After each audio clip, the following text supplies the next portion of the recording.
Nós estamos fazendo a exposição de João, desse evangelho maravilhoso, diferente dos demais, complementando os demais, o mais teológico de todos os evangelhos.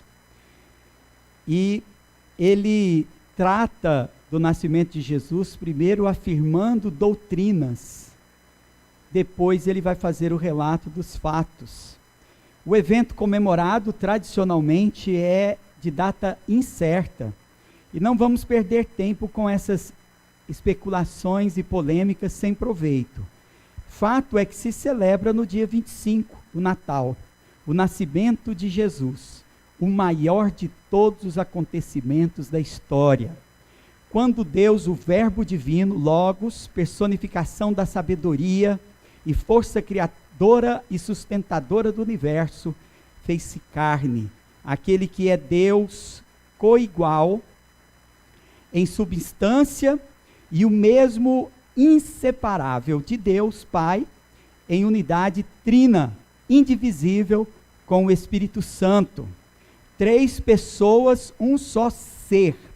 A palavra encarnada que trouxe à existência as coisas no princípio, quando nada existia, a fim de que entendêssemos o que nos foi dito, que o Filho unigênito de Deus veio ao mundo, para que soubéssemos que ele desceu humildemente como um bebezinho, nascido numa manjedoura e morto numa cruz. Nem por isso o Deus eterno deixou de governar e ainda governa o universo. Jesus Cristo é o Senhor do universo, que ele mesmo formou e sustenta com o seu poder. Somos filhos de Deus? Nós nascemos de novo?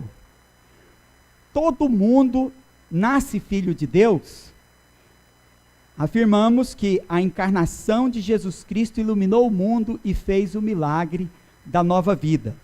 Primeiramente, irmãos, vamos meditar nesse texto, que facilmente encontramos que Jesus Cristo foi naturalmente rejeitado pelo mundo.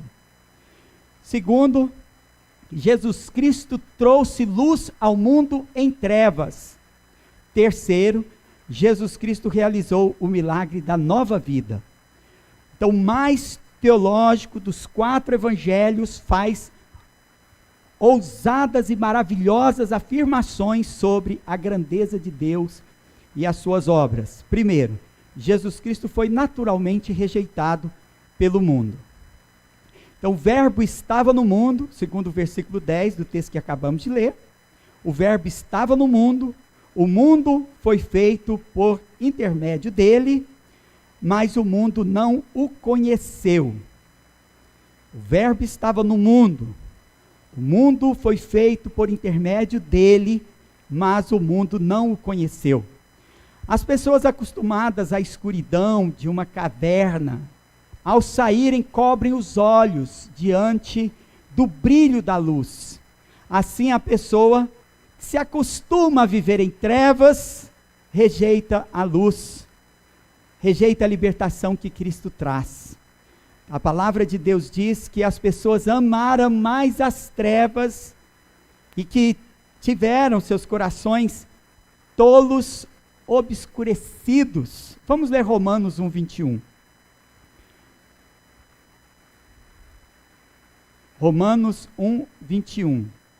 Acompanhe suas Bíblias, diz assim: porquanto tendo conhecimento de Deus, não o glorificaram como Deus.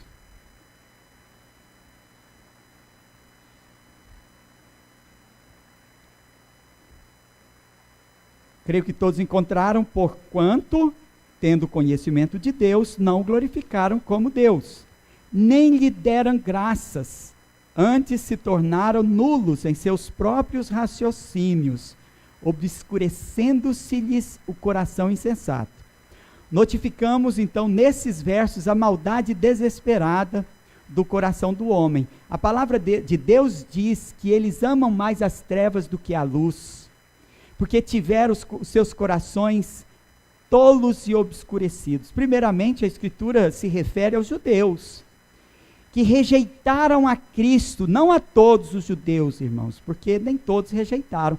A vasta maioria dos judeus rejeitaram nosso Senhor Jesus, mas não todos os judeus.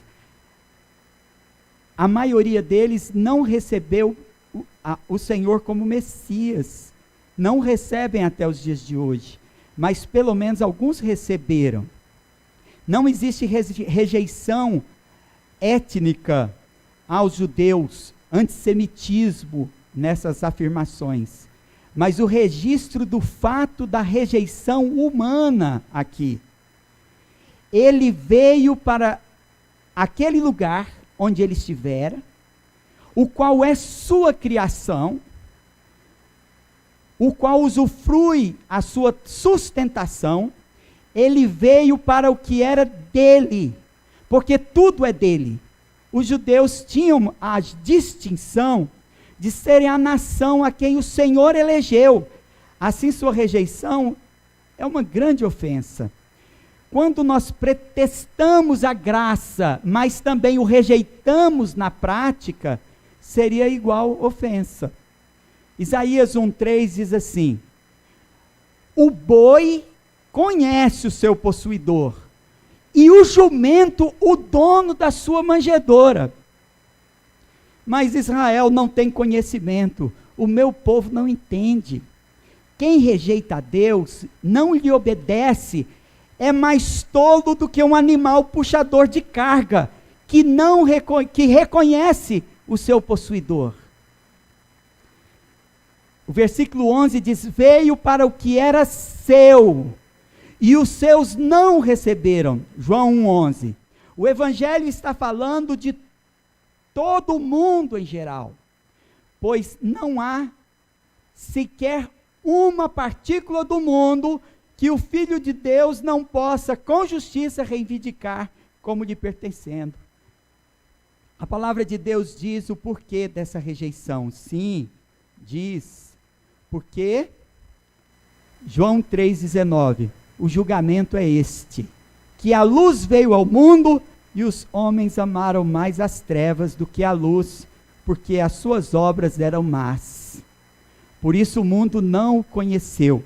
Mas é possível que o homem receba alguma luz natural, ciência ou fé, e negue a Deus. Como é possível que um idólatra ou um ateu não tenha conhecimento de onde a luz se origina? Não tem conhecimento da origem da luz que ele usufrui. Significa que existe uma inclinação natural no mundo para rejeitar o nosso Senhor. E os motivos estão aqui. Eles amam mais as trevas porque eles estão demasiadamente afeiçoados aos seus próprios pecados, porque os dois motivos podem ser, uma ou outra, as duas coisas, porque seus raciocínios ficaram embrutecidos pelo pecado e eles ficaram imbecis. Como puderam rejeitar o Salvador do mundo? Deus não entrou no mundo como um estrangeiro, mas ele entrou no mundo que ele criou, como o dono do mundo, o criador do mundo. Deus não entrou no mundo como um desconhecido, mas como o dono da casa. Mas no mundo que ele criou e que a ele pertence, ele encontrou rejeição e ofensa. Então, no segundo ponto que eu anunciei, Jesus Cristo realizou o milagre da nova vida. Então, nós encontramos primeiro que Jesus Cristo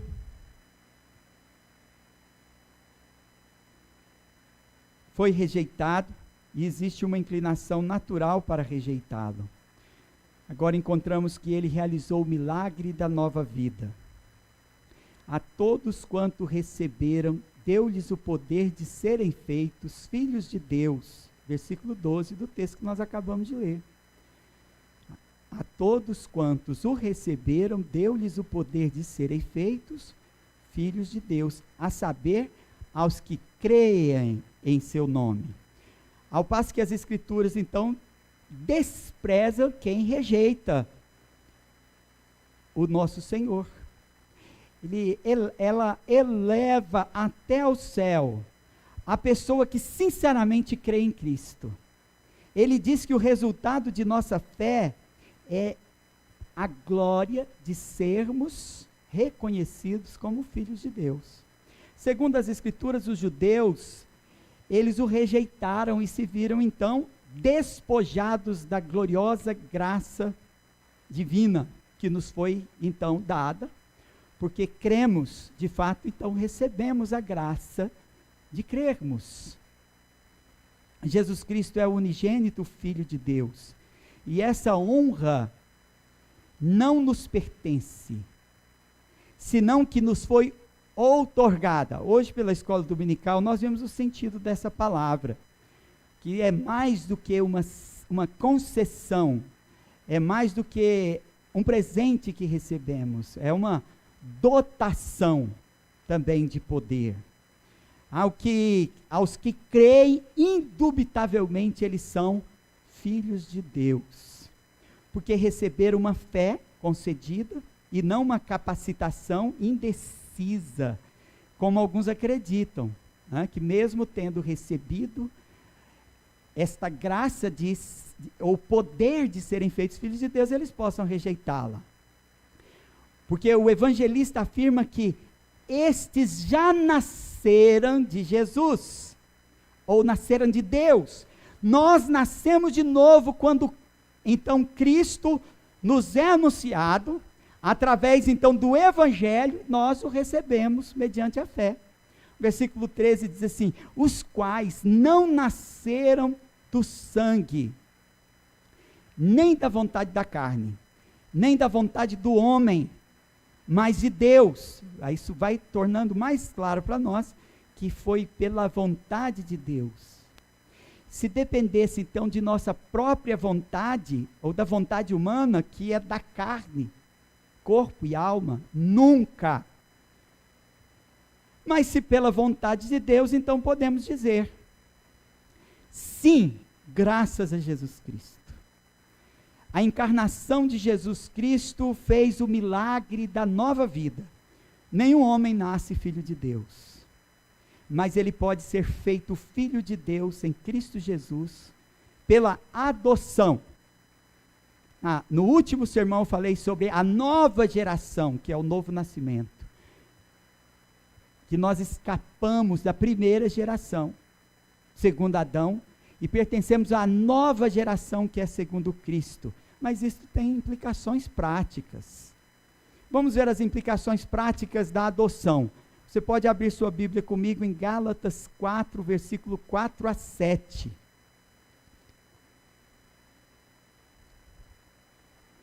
Você pode acompanhar na sua Bíblia ou no texto também, que está sendo exibido pelo slide, também aqui presente. Gálatas 4, 4 a 7 diz: vindo, porém, a plenitude do tempo, Deus enviou seu Filho, nascido de mulher, nascido sob a lei, para resgatar os que estavam sob a lei, a fim de que recebêssemos a adoção de filhos. É porque vós sois filhos, enviou Deus ao nosso coração o Espírito de seu Filho que clama, Abba, Pai. De sorte que já não és escravo, porém filho, e sendo filho também herdeiro por Deus. Então nós recebemos o clamor do Pai por nós, da parte do Filho, Jesus Cristo, é Ele que clama, Abba, Pai. A gente mesmo gosta da gente clamar a Deus com essa expressão que reflete a intimidade do Filho. Mas nós fomos libertos e adotados, e tornamos-nos participantes de sua herança, tudo através do Filho. Gálatas 4, 7, o que diz? Ora, se somos filhos, somos também herdeiros, herdeiros de Deus e co-herdeiros com Cristo. Se com Ele sofremos, também com Ele seremos glorificados. Então, nos tornamos também participantes de seus sofrimentos e participantes também da sua glória futura.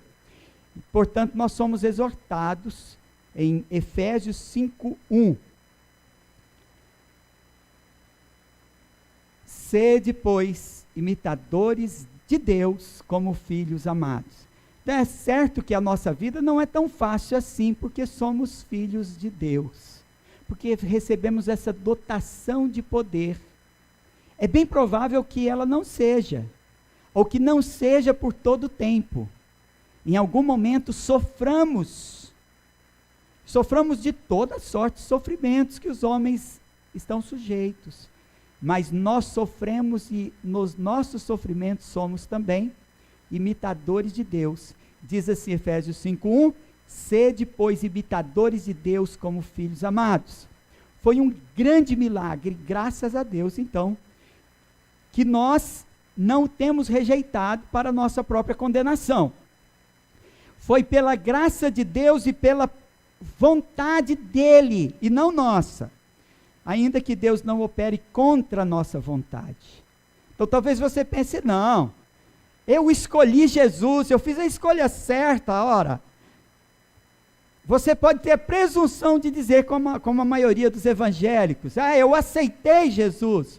Ora, porque Deus não opera contra a nossa vontade, Ele opera na nossa vontade. Não são todos filhos de Deus, somente os que nasceram da vontade de Deus. Se fosse pela sua vontade, você jamais seria. Sabemos disso quando nós desejamos receber a Cristo. Então sabemos que Ele, pela sua vontade, nos resgatou desse estado anterior. Sabemos disso quando nós desejamos receber a Cristo como nosso Salvador, crer nele então, como nosso Salvador, obedecê-lo como nosso Senhor, crer nele de coração transformado, e enfim receber a graça de sermos então filhos de Deus. Então, na terceira afirmação, que facilmente encontramos nessa passagem bíblica, Jesus Cristo trouxe luz ao mundo em trevas. No versículo 14 ele diz, e o verbo se fez carne e habitou entre nós, cheio de graça e de verdade, e vimos a sua glória, glória como do unigênito do Pai. Veja que anteriormente o apóstolo afirma que ele trouxe luz, ele mesmo a verdadeira luz que vindo ao mundo ilumina a todos os homens, ele, Jesus, nosso Senhor, luz do mundo. Então a palavra se fez carne. Aqui nós tomamos conhecimento de que Jesus Cristo não é Deus que se tornou homem e deixou de ser Deus. Nem ele é um homem divinizado, nem se tornou Deus e deixou de ser homem, mas a sua humanidade permanece então unida definitivamente à sua divindade, de forma que ele se fez carne, mas ele é Deus, 100% Deus e 100% homem. Ele é a palavra criadora do universo, e a palavra confundida também com a palavra da verdade que nós recebemos, a palavra escrita, porque quando a palavra diz, nós dissemos, assim diz o Senhor, e habitou entre nós, ele fez a sua morada. Não quer dizer apenas que ele se tornou um homem quando ele se fez carne, mas que ele fez da carne a sua morada definitiva, e ele andou entre os homens, como ele também permanece conosco todos os dias, segundo a promessa, porque ele é um com o Pai na unidade do Espírito Santo, até a consumação dos séculos. E ele é aquele que nós vimos a sua glória, a glória da luz do mundo, como do unigênito do Pai. Então a encarnação de Jesus Cristo iluminou o mundo em trevas, a presença ou a presunção dos homens, que querem dizer que sejam iluminados, mas não são. Essa presunção iluminista de trazer luz, foi o engano das trevas. porque rejeitou a verdadeira luz. O que ilumina o mundo é a glória do Filho de Deus, que veio ao mundo. A vida de Jesus no mundo mudou o mundo. E a vida dele em nós, então, é a nova vida que ele veio trazer. Mas se ele, então, se fez carne, a encarnação é uma verdade que nós encontramos aqui afirmada antes de iniciarmos a história da encarnação de nosso Senhor, de seu ministério terreno, da sua doutrina. Nós devemos perceber as implicações práticas da encarnação. Pois outrora éreis trevas, diz o apóstolo Paulo, quando escreve a sua carta aos Efésios. No capítulo 5, versículo 8, ele diz: pois outrora éreis trevas, porém agora sois luz no Senhor. Andai como filhos da luz. Cristo, ele é distinguido, então, de todos os homens, pelos fatos declarados, então, de que ele é o Filho de Deus, Deus conosco. Então ele é o Redentor, o Messias, o qual então, implicações desse fato, nós que somos feitos filhos de Deus, também nos distinguimos da falsa luz, que na verdade é trevas, porque não tem a luz do mundo. Nós também somos distinguidos do mundo, e também devemos nos distinguir dos demais cegos e embrutecidos, porque nós recebemos a verdadeira luz. Os quais desprezaram a verdadeira luz, se tornaram então cegos e embrutecidos. Mas nós somos homens de visão, porque nós temos os nossos olhos abertos, nós temos os nossos olhos espirituais abertos, e temos a iluminação do conhecimento por excelência da verdade revelada, a palavra de Deus. Então o mundo não pode ser iluminado de outro modo, senão por aquele que é a luz do mundo. João 1,9 diz assim: a saber, a verdadeira luz que vindo ao mundo ilumina todo homem. E como é ter conhecido a luz e não ter feito caso dela? Ter visto a Jesus, luz do mundo, mas não o seguir. João 8,12 diz assim: de novo lhes falava Jesus, dizendo: eu sou a luz do mundo, quem me segue não andará nas trevas, pelo contrário, terá a luz da vida. Então o fato de Jesus Cristo ser o verbo encarnado, torna então perfeita a sua representação, o sacerdócio de Cristo. Mas o que a Bíblia diz a respeito desse sacerdócio? 1 Timóteo 2,5 diz assim: porquanto há um só Deus, e um só mediador entre Deus e os homens, Cristo Jesus, homem. Então a luz divina resplandeceu, iluminando a todos os homens. Ainda há aqueles que dizem que somente alguns homens recebem a luz divina, só eles são iluminados. Há aqueles que dizem que não, essa luz é uma luz que quem tem são os clérigos, eles são pessoas, seres humanos santificados, eles que têm uma ligação com o divino. Todas essas coisas vêm nos separar de Deus, criando outros mediadores que não Deus. Outros vão dizer assim: não, os mediadores são aqueles santos que morreram e agora estão com Deus e lá eles intercedem por nós. Mas todas essas afirmações não são bíblicas. Fato é que há um só mediador entre Deus e os homens, Cristo Jesus, homem. O fato dele ter assumido plenamente e perfeitamente a nossa humanidade faz dele também o perfeito mediador, porque um só Deus e homem, agora o Salvador, unido inseparavelmente então à sua natureza, para sempre um só Deus, possuidor de duas naturezas, as duas perfeitas, um só Senhor, 100% Deus, e um só homem, 100% homem, é o nosso mediador. Irmãos, a encarnação de Jesus Cristo iluminou o mundo e fez o milagre da nova vida. Jesus Cristo foi naturalmente rejeitado pelo mundo. Jesus Cristo trouxe luz ao mundo em trevas.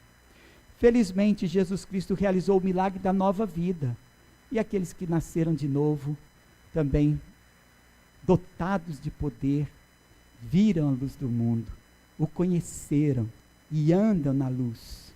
Nós somos chamados à vida na luz, a viver uma nova vida com Jesus. Nós somos chamados à entrada no reino de Deus, no presente, para que façamos parte também do reino de Deus no futuro. A encarnação de Jesus Cristo, ela iluminou o mundo, e Jesus Cristo veio ao mundo realizando milagres, mas o supremo milagre é o milagre de nos trazer vida, e esta nova vida com Jesus que nós recebemos, é a nova vida na encarnação também do Verbo, a nova vida na vivência da imitação de Cristo, na encarnação da mensagem, tanto pregada por nós por palavras, quanto também pelo testemunho das nossas obras. Aquele menino, irmãos, deitado na manjedoura, ele estava destinado a ser herdeiro do trono de Davi. Ele tinha legítimo direito de rei, de assentar-se na cadeira daquele rei lembrado com lágrimas pelo povo de Israel que viveu tempos de glória no passado, na sua história. Mas nosso Senhor agora está assentado no alto e sublime trono e reina absoluto sobre todo o universo. O trono não está vazio, como muitos pensam, e ainda aguarda um rei humano, e certamente é ocupado por um rei humano, 100% humano, e 100% Deus. Ele reina absoluto sobre todo o universo. E por ser ele, então, o Rei dos Reis, devemos nos derramar, então, aos seus pés e dar-lhe a devida glória de Rei. Por ser ele, então, o Senhor dos Senhores, devemos servi-lo com fidelidade e submissão, obediência, então, aos seus mandamentos, hoje e para todos sempre. Amém. Oremos. Senhor Deus e Pai, Deus Todo-Poderoso, obrigado, Senhor Deus, pela revelação maravilhosa destas coisas. Especialmente, ó Pai, pelo Evangelho de João, que nos traz estas afirmações, para que, conhecendo Cristo encarnado, não fiquemos, ó Deus, esquecidos de que este homem perfeito, que viveu entre nós, ele é o mesmo Deus perfeito, que vive e reina para sempre. Para que jamais pensemos, ó Deus, que ele nos abandonou, mas ele esteve no mundo o tempo todo, não tendo sido reconhecido, mas por nós que tivemos os nossos olhos abertos, foi reconhecido, que nós vimos a sua glória, ó Deus, e fomos iluminados. O Senhor Deus, ó Pai, nos abençoe para andarmos na luz que um dia recebemos, quando cremos em Cristo Jesus, para que o nosso testemunho, quer por palavras, por boas obras, seja, ó Deus, também luz, iluminando o caminho de muitos que ainda não conhecem, mas que saiamos por aí, como luzeiros, ó Deus, resplandecendo a sua luz. Obrigado, Senhor Deus, em nome de Jesus